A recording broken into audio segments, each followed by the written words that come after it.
ডাক দিয়ে বলতেছে, এ খলিফাতুল মুসলিমিন, আপনি তো খলিফা, আপনি তো আমার মালিক, আপনি আমাকে ছেড়ে নিয়ে যাবেন, আমি কিভাবে ঘোড়ার উপর উঠি? হযরত ওমর ফারুক রাদিয়াল্লাহু তাআলা আনহু বলেন, সমস্যা নাই, তুমি ঘোড়ার উপরে উঠো, আমি তোমাকে টেনে নিয়ে যাব। যতটুকু পর্যন্ত গোলাম খলিফাতুল মুসলিমিন হযরত ওমর ফারুক রাদিয়াল্লাহু তাআলা আনহুকে টেনে নিয়ে গেছে, ঠিক সেই পরিমাণ গোলামকে খলিফাতুল মুসলিমিন হযরত ওমর ফারুক রাদিয়াল্লাহু তাআলা আনহু টেনে নিয়ে গিয়েছে। মুসলমান, এর থেকে তো শিক্ষা আমাদের ছিল, যিনি অর্ধ পৃথিবীর বাদশা, অর্ধ পৃথিবীর শাসক, তিনি গোলামের প্রতি কেমন আচরণ করছে। কিন্তু আজকে আমরা তো সামান্য কিছু জায়গার শাসক হই, কিছু জায়গার ক্ষমতাবান হই, ক্ষমতা পাইলেই তো হয়ে গেছে, আর কে কি সেটা কোনো চিন্তা করে না। তার অধীনস্থ যারা রয়েছে তাদের প্রতি জুলুম করতে শুরু করে দিয়ে ধারাবাহিকভাবে অর্ধেক কিছু সময় খলিফাতুল মুসলিমিন ঘোড়ার মধ্যে আরোহণ করে, আবার গোলাম আরোহণ করে ঘোড়ার মধ্যে। পরিশেষে যখন মসজিদে আকসার সীমানার মধ্যে পৌঁছে গিয়েছে, মসজিদে আকসার যে জায়গা রয়েছে ফিলিস্তিনে চলে গিয়েছে, ওই সময়ে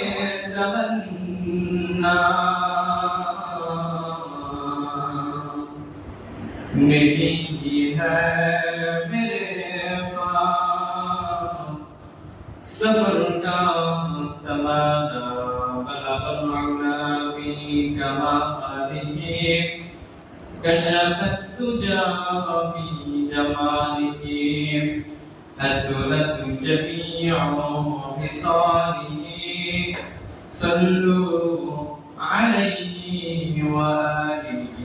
अल्हम्दुलिल्लाह, আল্লাহ তাআলার দরবারে বড় অসংখ্য শুকরিয়া যে রব্বে করিম আল্লাহ তাআলা আমাদেরকে হায়াতে বাঁচিয়ে রেখেছেন, সুস্থ রেখেছেন।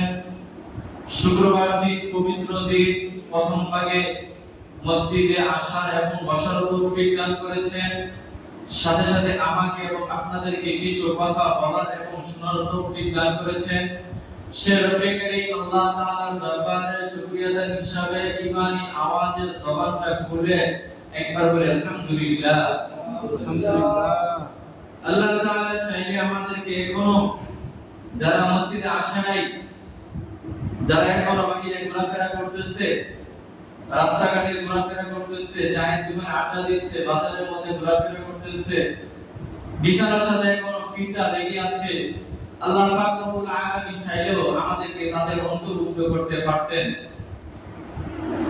কিন্তু আল্লাহ পাক রব্বুল আলামিন আমাদেরকে পছন্দ করেছেন বিদায়, আমাদেরকে ভালোবেসেছেন বিদায়, আল্লাহ পাক রব্বুল আলামিন আমাদেরকে কবুল করে আল্লাহর ঘর মসজিদে আসার এবং বসার তৌফিক দান করেছেন।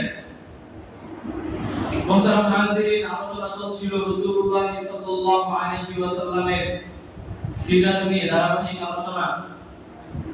গত শুক্রবারে রাসূল সাল্লাল্লাহু আলাইহি ওয়াসাল্লামের আদর্শ কি ছিল, রাসূল সাল্লাল্লাহু আলাইহি ওয়াসাল্লাম সমাজটাকে কিভাবে পরিবর্তন করতে চেয়েছিলেন এই বিষয়ে সামান্য কিঞ্চিত আলোচনা করার চেষ্টা করেছিলাম।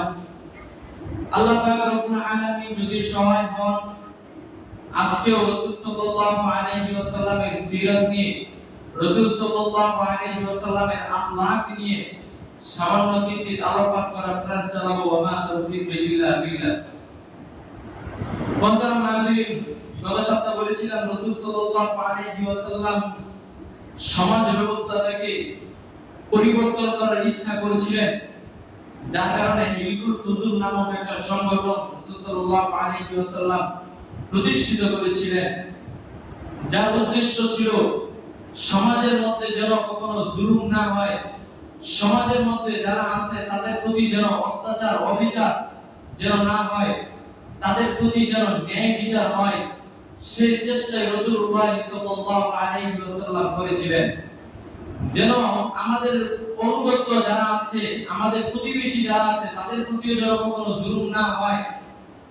আমাদের সহকর্মী যারা আছে, তখন তো রাসূল সাল্লাল্লাহু আলাইহি ওয়াসাল্লামের জামানায় তখন তো দাস দাসী প্রচলন ছিল, প্রথা ছিল, কিন্তু আজকে তো আমাদের মধ্যে এটা নাই। কিন্তু আজকে আমাদের প্রতিনিধি রয়েছে, আমাদের ঘরের মধ্যে অনেকে কাজ করে, এরকম প্রথা আমাদের সমাজের মধ্যে রয়েছে।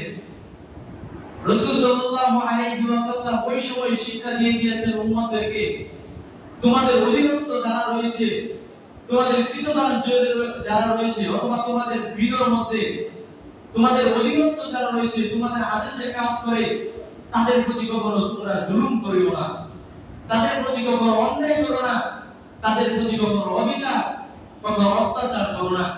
কিন্তু মুহতারাম হাজরিন, অতি দুঃখের সহিত বলতে হয়, আজকে আমাদের সমাজে এর প্রচলনটা অনেক বেড়ে গিয়েছে।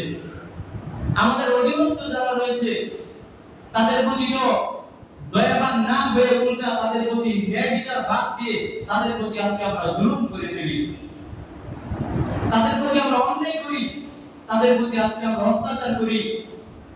না তারা সইতে পারে, কিন্তু আল্লাহ পাক রব্বুল আলামিন তো দেখতেছেন যে আপনি আরেকজনের প্রতি জুলুম করতেছেন, আপনি আরেকজনের প্রতি অত্যাচার করতেছেন। বান্দা হয়তো সহ্য করে নিয়েছে সামান্য কিছুক্ষণের জন্য, আপনার অধীনস্থ রয়েছে, এই কারণে বান্দা সামান্য সময়ের জন্য সহ্য করে নিয়েছে। কিন্তু মুসলমান, ওই কবরের জগতে চলে যেতে হবে, ওই কবরে যেতে হবে, তখন কি হবে? বান্দা মাফ না করা পর্যন্ত আল্লাহ পাক রব্বুল আলামিন কখনোই মাফ করবে না। রাসূল সাল্লাল্লাহু আলাইহি ওয়াসাল্লামের আদর্শ কেমন ছিল? রাসূল সাল্লাল্লাহু আলাইহি ওয়াসাল্লামের সাহাবায়ে কেরামের আদর্শ কেমন ছিল? খলিফাতুল মুসলিমিন হযরত ওমর ফারুক রাদিয়াল্লাহু তাআলা আনহু, যার নাম শুনলে শয়তান ভয় পেত, খলিফাতুল মুসলিমিন হযরত ওমর ফারুক রাদিয়াল্লাহু তাআলা আনহু যে রাস্তা দিয়ে হেঁটে যেতেন, ওই রাস্তা দিয়ে শয়তান পর্যন্ত যেত না, এমন ভয় পেতেন। মুহতারাম হাজিরিন, খলিফাতুল মুসলিমিন ওমর ফারুক রাদিয়াল্লাহু তাআলা আনহু একবার জেরুজালেমের দিকে রওনা দিয়েছেন, মসজিদে আকসা তখন জেরুজালেমরা গ্রহণ করে নিয়েছিল, আয়ত্ত করে নিয়েছিল। তখন শাসক ছিল হযরত ওমর ফারুক রাদিয়াল্লাহু তাআলা আনহু। হযরত ওমর ফারুক রাদিয়াল্লাহু তাআলা আনহু যখন এই কথাটা শুনলেন যে আমাদের ঘর আল্লাহর ঘর, মসজিদে আকসা জেরুজালেমরা দখল করে নিয়েছে, জেরুজালেমদের থেকে এটা রক্ষা করতে হবে, তাদের হাত থেকে এটা ছিনিয়ে নিতে হবে। তিনি তো ছিলেন খলিফাতুল মুসলিমিন, এইজন্য প্রথমে একটা দল, একটা প্রতিনিধি ওই মসজিদ আকসার দিকে, ফিলিস্তিনের দিকে রওনা করে দিলেন, পাঠিয়ে দিলেন। তারা গিয়ে দেখলো যে জেরুজালেম যারা রয়েছে, কাফের মুশরিকরা মসজিদে আকসা দখল করেছে, মসজিদে আকসা দখল করে নিয়েছে। কিন্তু যখন সাহাবায়ে কেরাম রাদিয়াল্লাহু তাআলা আনহুরা ওখানে গেল, তখন তারা ভয় পেয়ে গেল।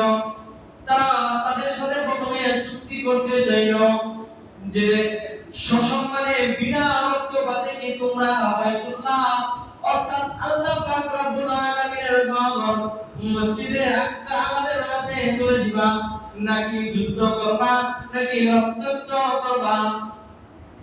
তখন জেরুজালেমরা তারা চিন্তা করলো, মুসলমানদের ইতিহাস তো অনেক ভয়ঙ্কর, মুসলমানরা যখন জিহাদের ময়দানে নামে তখন বিজয় তাদের পক্ষেই হয়।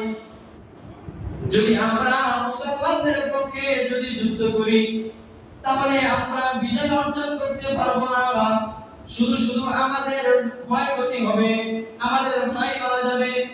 এইজন্য আমাদের বাবারা মারা যাবে, আমাদের চাচারা মারা যাবে, আমাদের দাদারা মারা যাবে। এইজন্য তখন সেনাপতির কাছে বলল যে তোমাদের যে খলিফা রয়েছে, খলিফাতুল মুসলিমিন ওমর ফারুক রাদিয়াল্লাহু তাআলা আনহু যখন আমাদের এখানে আসবে, তখন আমরা বাইতুল্লাহ অর্থাৎ মসজিদে আকসার চাবিটা আমরা তার হাতে তুলে দিব। খবর পাঠিয়ে দেওয়া হলো হযরত ওমর ফারুক রাদিয়াল্লাহু তাআলা আনহুর কাছে। তিনি রওনা দিয়ে দিলেন ফিলিস্তিনের দিকে, মসজিদে আকসার দিকে। তার সাথে একটা গোলাম ছিল।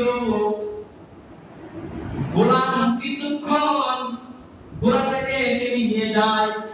মরুভূমি এলাকা, গরম উত্তপ্ত বালু ছিল। তখন কিছু সময় যাওয়ার পর খলিফাতুল মুসলিমিন ওমর ফারুক রাদিয়াল্লাহু তাআলা আনহু দেখলেন তার যে গোলাম রয়েছে, গোলামটা হাঁপিয়ে পড়ছে, কষ্ট হইতেছে হেঁটে যাওয়া। খলিফাতুল মুসলিমিন হযরত ওমর ফারুক রাদিয়াল্লাহু তাআলা আনহু সাথে সাথে ঘোড়া থেকে নেমে গেলেন। ঘোড়া থেকে নেমে ওই গোলামকে বললেন, তুমি ঘোড়ার উপরে উঠো, আমি তোমাকে টেনে টেনে নিয়ে যাব। কিন্তু আজকে আমাদের শাসকরা কেমন হয়ে গিয়েছে মুসলমান, সাধারণ মানুষ তো তাদের কাছেই যাওয়া যায় না। শত শত কোটি টাকা থাকে, আর তখন অর্ধ জাহানের খলিফা, অর্ধ পৃথিবীর খলিফা, খলিফাতুল মুসলিমিন হযরত ওমর ফারুক রাদিয়াল্লাহু তাআলা আনহু তার গোলামের প্রতি কেমন ন্যায়বিচার করছেন। গোলাম কষ্ট হইতেছে, হাঁটে যাইতে গোলামকে ঘোড়ার উপরে উঠিয়ে দিয়েছে। গোলাম দাঁড়িয়ে বলতেছে, এ খলিফাতুল মুসলিমিন, আপনি তো খলিফা, আপনি তো আমার মালিক, আপনি আমাকে ছেড়ে নিয়ে যাবেন, আমি কিভাবে ঘোড়ার উপর উঠি? হযরত ওমর ফারুক রাদিয়াল্লাহু তাআলা আনহু বলেন, সমস্যা নাই, তুমি ঘোড়ার উপরে উঠো, আমি তোমাকে টেনে নিয়ে যাব। যতটুকু পর্যন্ত গোলাম খলিফাতুল মুসলিমিন হযরত ওমর ফারুক রাদিয়াল্লাহু তাআলা আনহুকে টেনে নিয়ে গেছে, ঠিক সেই পরিমাণ গোলামকে খলিফাতুল মুসলিমিন হযরত ওমর ফারুক রাদিয়াল্লাহু তাআলা আনহু টেনে নিয়ে গিয়েছে। মুসলমান, এর থেকে তো শিক্ষা আমাদের ছিল, যিনি অর্ধ পৃথিবীর বাদশা, অর্ধ পৃথিবীর শাসক, তিনি গোলামের প্রতি কেমন আচরণ করছে। কিন্তু আজকে আমরা তো সামান্য কিছু জায়গার শাসক হই, কিছু জায়গার ক্ষমতাবান হই, ক্ষমতা পাইলেই তো হয়ে গেছে, আর কে কি সেটা কোনো চিন্তা করে না। তার অধীনস্থ যারা রয়েছে তাদের প্রতি জুলুম করতে শুরু করে দিয়ে ধারাবাহিকভাবে অর্ধেক কিছু সময় খলিফাতুল মুসলিমিন ঘোড়ার মধ্যে আরোহণ করে, আবার গোলাম আরোহণ করে ঘোড়ার মধ্যে।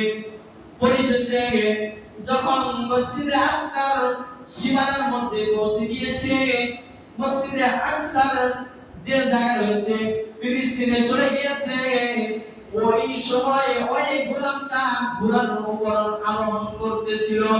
আর খলিফাতুল মুসলিমিন হযরত ওমর ফারুক রাদিয়াল্লাহু তাআলা আনহু ঘোড়াটাকে টেনে নিয়ে যাচ্ছে। জেরুজালেম না ডাক দিয়া বলতেছে ওই গোলামকে যে আপনি যেহেতু আসছেন, একটু রেস্ট করেন, আমাদের সাথে একটু খাওয়া দাওয়া করেন, এরপর আমরা আপনার হাতে চাবি উঠিয়ে দিব। গোলাম ডাক দিয়ে বলতেছে, আমি শাসক নই, আমি খলিফাতুল মুসলিমিন নই, যিনি ঘোড়াটাকে টেনে আনছেন তিনি হচ্ছেন অর্ধ জাহানের বাদশা খলিফাতুল মুসলিমিন হযরত ওমর ফারুক রাদিয়াল্লাহু তাআলা আনহু। সুবহানাল্লাহ। আর আজকে আমরা যখন কোথাও যাওয়া হয় আমাদের নেতারা যখন কোথাও যায় তখন শত শত কুলিরা তার সাথে সাক্ষাৎ করার কোনো সুযোগ হয় না। তার অধীনস্থ যারা রয়েছে তাদের সাথে সদ্ব্যবহার করবে তো দূরের কথা। কারণ সম্পদশালী ছিল, কিয়ামত পর্যন্ত তার সম্পদ এবং সে জমিনের নিচে ডুবতে থাকবে। ওই কারণ থেকে আবু লাহাব থেকে তো আপনি বেশি সম্পদশালী হয়ে যান নাই, বেশি ক্ষমতাশালী হয়ে যান নাই। আপনার অধীনস্থ যারা রয়েছে তাদের সাথে আপনি জুলুম করেন, তাদের প্রতি অন্যায় করেন, তাদের প্রতি অভিযান করেন। বান্দা যতক্ষণ পর্যন্ত ক্ষমা না করবে ততক্ষণ পর্যন্ত আল্লাহ পাক রব্বুল আলামিন ক্ষমা করবে না। ওই হাসরের ময়দানে গিয়ে জিতে যাবেন দুনিয়ার মধ্যে আপনি ক্ষমতাবান হয়েছেন, এই জন্য আপনার অধীনস্থ যারা রয়েছে, আপনার প্রতিনিধি যারা রয়েছে তাদের উপর আপনি জুলুম করতেছেন। চিন্তা করে দেখেন, জেরুজালেমটা ডাক দিয়ে বলতেছে যে তার গোলামের প্রতি এত সহনশীল, সে কখনো আমাদের প্রতি অত্যাচার করবে না, সে কখনো আমাদের প্রতি অবিচার করবে না। সুতরাং তাড়াতাড়ি মসজিদে আকসার চাবিটা তার হাতে, অর্থাৎ খলিফাতুল মুসলিমিন ওমর ফারুক রাদিয়াল্লাহু তাআলা আনহুর কাছে উঠাইয়া দিলেন, ওনার হাতে পৌঁছাইয়া দিলেন। সুবহান! আমাদের শাসক কেমন ছিল, আজকে আমরা শাসক নির্ণয় করতে ব্যর্থ হয়ে গেছি, যার কারণে আজকে আমাদের প্রতি জুলুম হয়, আমাদের প্রতি নির্যাতন হয়। আমরা যদি শ্রেষ্ঠ শাসক যদি নির্ধারণ করতে পারতাম তাহলে আজকে আমাদের প্রতি জুলুম হতো না, আমাদের প্রতি অন্যায় হতো না, আমাদের প্রতি অবিচার হতো